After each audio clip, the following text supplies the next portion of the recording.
Tahun itu karena kedatangan gajah disebut tahun gajah. 12 Rabiul Awal tahun gajah. Nanti berubah tahun, berubah penamaan. Kalau penamaannya itu, contoh misalkan lagi terjadi banjir, disebut tahun banjir. Lagi jadi kemarau, disebut tahun kemarau. Paceklik disebut tahun paceklik. Satu daerah dengan daerah lain beda. Mekah tahun gajah, di Madinah nggak kedatangan gajah, maka nggak disebut tahun gajah.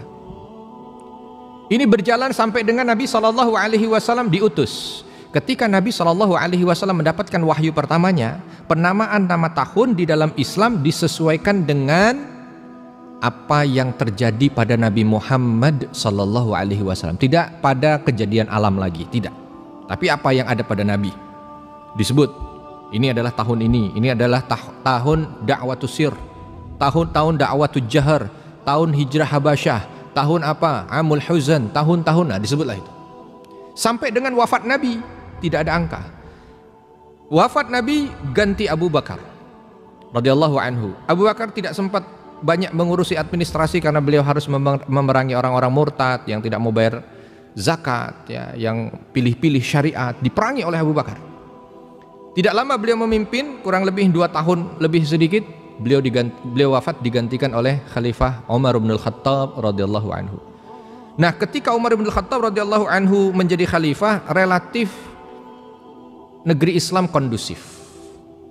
Nah, di saat kondisi negeri Islam itu kondusif, banyak yang dilihat perlu untuk diperbaiki. Di antaranya penanggalan.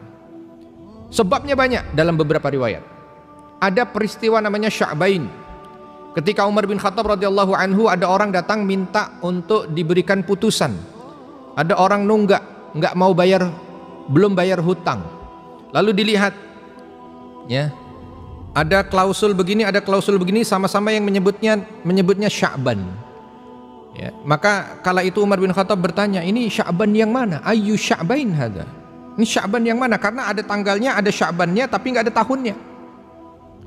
Lalu juga datang bersamaan dengan itu surat-surat dari para gubernur, salah satunya Amr bin As, yang kala itu dapat surat dari khalifah, bulannya sama tapi nggak tahu mana duluan ini tahunnya. Maka bertanya pada khalifah, mana yang harus saya kerjakan duluan ini, karena ini tahunnya nggak ada, bulannya aja yang ada, mana duluan. Di antara gubernur yang lain datang juga begitu. Akhirnya Umar bin Khattab mengumpulkan Ahlul Badar, diminta untuk pendapatnya bagaimana berkaitan dengan masalah penanggalan. Akhirnya disepakati bahwa umat Islam harus punya tahun supaya administrasi benar. Ketika sudah diputuskan umat Islam harus punya tahun, masalah berikutnya, mau ngikut kemana?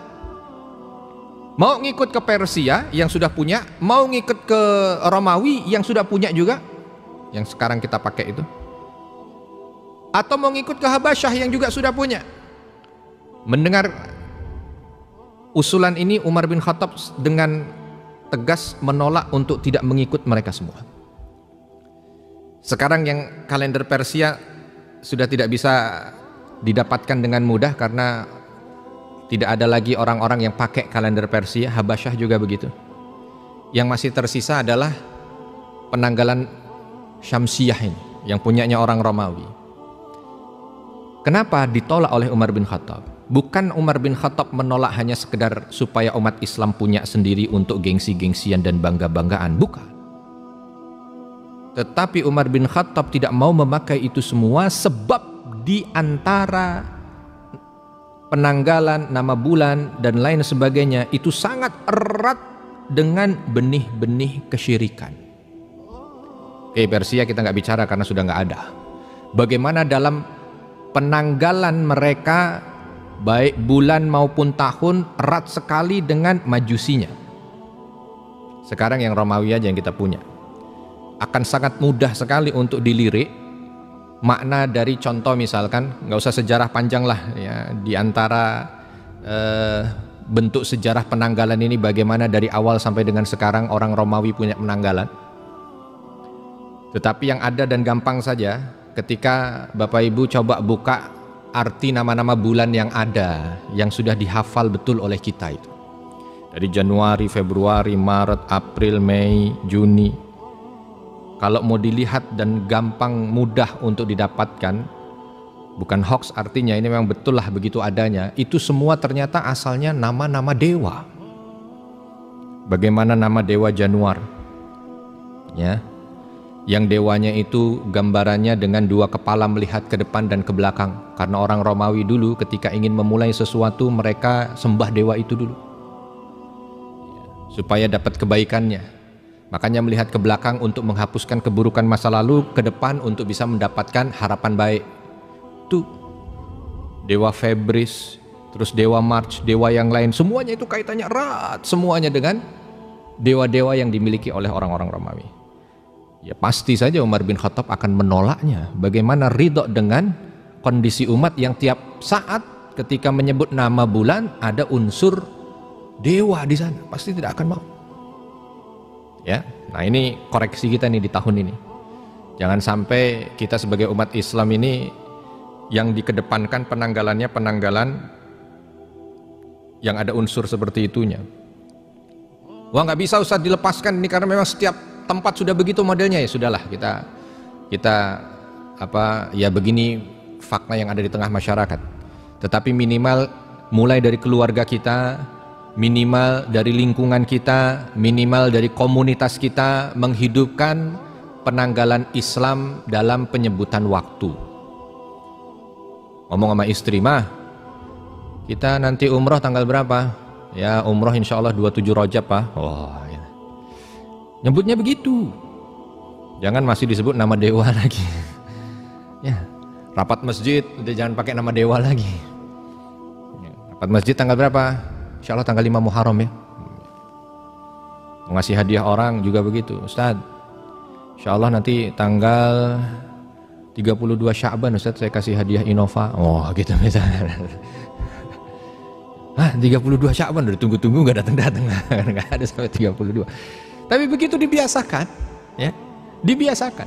Ya kalaulah memang nanti harus bersentuhan dengan orang awam yang harus ada penanggalan yang masih penanggalan syamsiahnya, ya sudahlah kalau begitu di nomor hijriah dulu baru setelah itu nanti syamsiah. Karena tadi penamaan bulan ini bukan tidak ada di zamannya Umar bin Khattab, sudah ada karena ini sudah diletakkan dari sebelum Islam hadir. Sudah dipakai dan orang Arab juga sudah paham karena bersinggungan dengan orang-orang Romawi, orang-orang Persia, orang-orang Habasyah. Tetapi tadi tidak dipakai karena takut ada benih kesyirikan hadir di sana. Walau memang yang nyebut itu tidak bakal nyembah itu namanya dewa-dewa yang ada. Tapi kan kalau namanya dewa disebut itu gimana gitu. Ya, nah ini mengotori. Oleh karena itu oleh Umar bin Khattab dan para sahabat yang ada di sana diputuskan tidak bikin sendiri tahunnya. Akhirnya usulan datang. Tahun pertamanya kapan? Kan nggak mungkin tahun pertamanya saat rapat itu putus tahun pertama, nggak mungkin. Karena Islam bukan milik Umar bin Khattab. Islam juga bukan milik sahabat yang masih hidup pada masa Islam harus dipusatkan pada baginda Nabi Muhammad SAW. Makanya usulannya diambil tahun pertamanya saat Nabi lahir. Karena dengan lahirnya Nabi itu adalah hari pertama cahaya kebaikan itu hadir di muka bumi. Ada yang usul tahun pertamanya saat Nabi mendapat wahyu pertama. Karena disitulah dia momen dimana Islam itu hadir pertama di muka bumi. Ada yang usul hijrah Nabi, ada yang usul wafatnya Nabi. Singkat cerita, ya, bahwa yang dipilih pada rapat itu adalah hijrah Nabi Muhammad Sallallahu Alaihi Wasallam sebagai tahun pertama. Ya, tidak menafikan sejarah-sejarah yang ada itu pasti punya keistimewaan sendiri. Baik itu lahirnya Nabi, wahyu pertama hadir, sampai wafatnya, semua pasti punya keistimewaan. Tetapi ini yang penting untuk kita ambil sekarang ini. Ruh apa yang ingin disampaikan, hikmah apa yang ingin disampaikan, nilai apa yang ingin disampaikan oleh Umar bin Khattab radhiyallahu anhu kepada para sahabat kala itu dan kepada seluruh umat Islam di saat mereka memasuki tahun yang baru. Ternyata ruhnya itu ruh hijrah ini. Karena memang luar biasa kalau kita tilik juga Bapak dan Ibu sekalian yang dirahmati Allah. Hijrah ini ternyata momen yang Allah berikan anugerah besar untuk para sahabat dan untuk umat ini.